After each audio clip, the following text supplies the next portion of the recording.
Ассалаумағалейкум достар, сіздермен бірге Ауыл Баян Секе. Бүгін мен сіздерге ракушка тастарды қалай дұрыс жинау керектігін көрсеткім келіп тұр.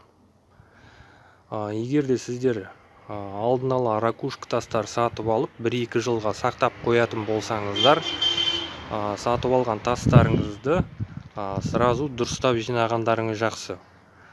Егер де сатып алған тастарыңызды дұрыстап жинамайтын болсаңыздар, жаңбыр жауған кезде, қар жауған кезде жинаған тастарыңыздың барлығы құлап қалады. Достар, мен үйдің арт жағына келіп тұрмын. Үйдің арт жағына мынандай қылып кірпіш тастарды жинап қойдым. Мына көрсетіп тұрған кірпіш тастарымды пайдаланып, жаңағы ракушка тастарды қалай дұрыс жинау керектігін көрсететін боламын. Достар, тағы да бір айтқым келгені, жинап бастаған тастарыңыздың ең бірінші ретін нормально жинап алуыңыз керек.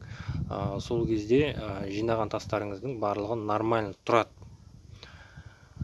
Сосын тас жинап отырған жеріңізге ешқандай да трамбовка жасаудың қажеті жоқ. Тас жинай деп отырған жеріңізді қолмен немесе аяқпен жай ғана тегістеп жіберсеңіз ғана жеткілікті. Қар жауғанда да, жаңбыр жауғанда да жинаған тастарыңыз құламайды. Сонымен достар, ракушка тастарды қалай дұрыс жинау керектігін көрсетіп бастаймын.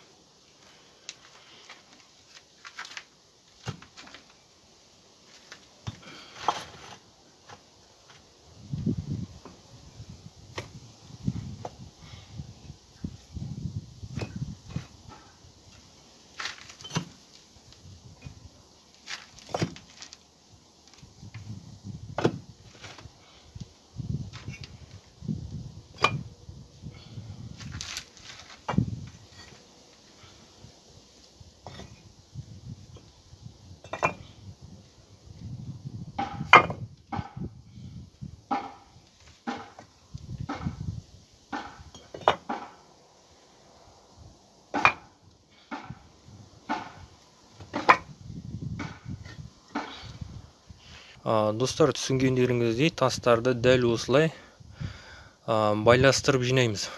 Сол кезде ғана жинаған тастарымыз жаңбыр жауса да, қар жауса да құламайды.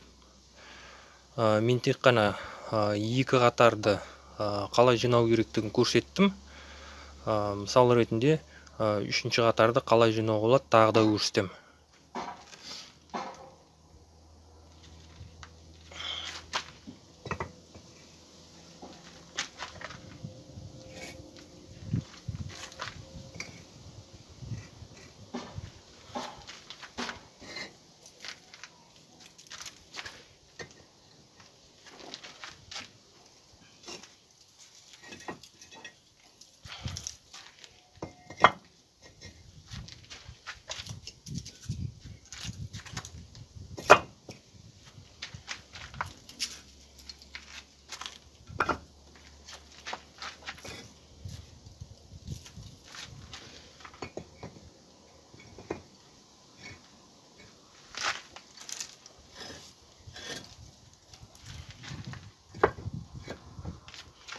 Достар, көріп отырғандарыңыздай тастарды осылай оп-оңай жолмен жинауларыңызға болады.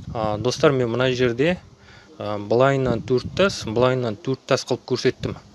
Жалпы бұны былайынан 8 тас, былайынан 8 тас қылып жинауға болады. Яғни олай да болады. Сосын дәл қазір мен сіздерге бұратала тастарды қалай жинамау керектігін көрсеткім келіп тұр.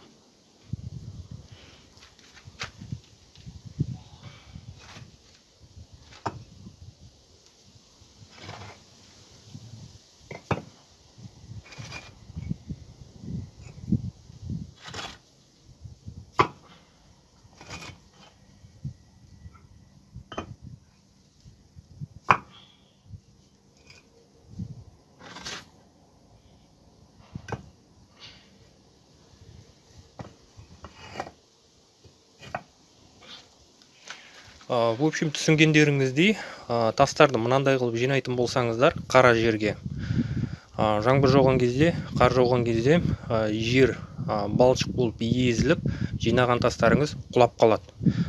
Сондықтан да мынандай қылып жинамайсыңыздар.